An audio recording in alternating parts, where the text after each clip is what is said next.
তো আজকেই ছিল আমার দিদিবাড়ির শেষ দিন, সেই জন্য সকালবেলা উঠে দেখো মুখটা কেমন ভারী হয়ে গেছে। তো ভাবলাম চলে তো যাবো, আজকে একটু রান্না করি। তাই দিদি জামাইবাবু মাংস এনেছে, তাই আমি রান্না করতে বসি। দেখো আর কাঠের জালে রান্না করছি, তো চোখে ধোঁয়া আসছে। আমাদের এমনি কাঠের জালে তো রান্না হয় না, দিদি করে রান্না হয় না, গ্যাসে রান্না হয়, মাঝে মধ্যে কাঠের জালে রান্না হয়। এই যে আমি চলে এসেছি আমার বাবার বাড়ি।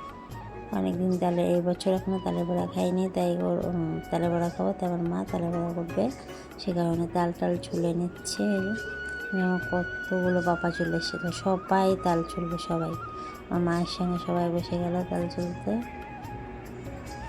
আমার মেজো বাপা সবাই শ্বাস খাওয়া কাচ্চা কাচ্চাই খাবো। খাচ্ছে, ও খাচ্ছে, ও খেয়ে দেখছে কেমন, আমিও খাচ্ছি।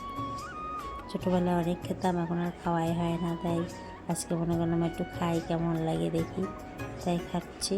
ওই যে মেজো বাবা, আর এই যে এটা বড় যে আমার বৌদি,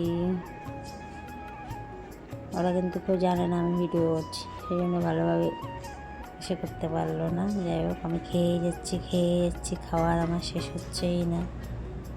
ভালোই লাগছে, যত খাচ্ছি ততই দেখি ভালো লাগছে, তাই খেয়েই যাচ্ছি।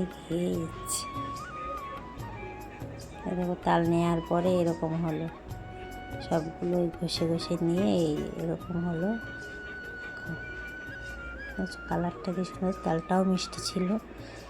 এখন তালটা মেখে নেবে, মেখে টেকে রেখে দেবে, পরে দেখো সাদা করে ফেলেছে রাটি।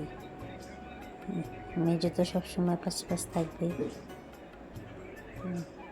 কি জিজ্ঞাসা করছে, আবার না বলছে যে আমার মা মেখে নিচ্ছে, ময়দা চিনি সুজি দিয়ে সব দিয়ে মেখে নিচ্ছে। এখনো হয়নি, আরও কিছু দিতে হবে। সুজি দিয়ে দিল, চিনি আর ময়দাটা দিয়েছে আগে, সেটা দেখানো হলো না।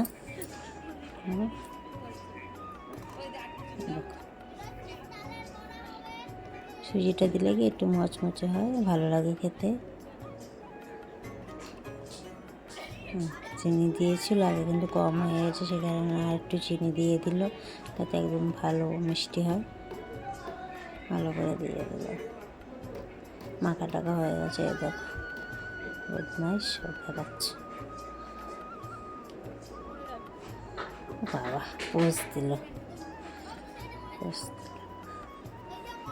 ময়দা কম হয়ে গেছে, তাই আর একটু ময়দা দিয়ে দিল।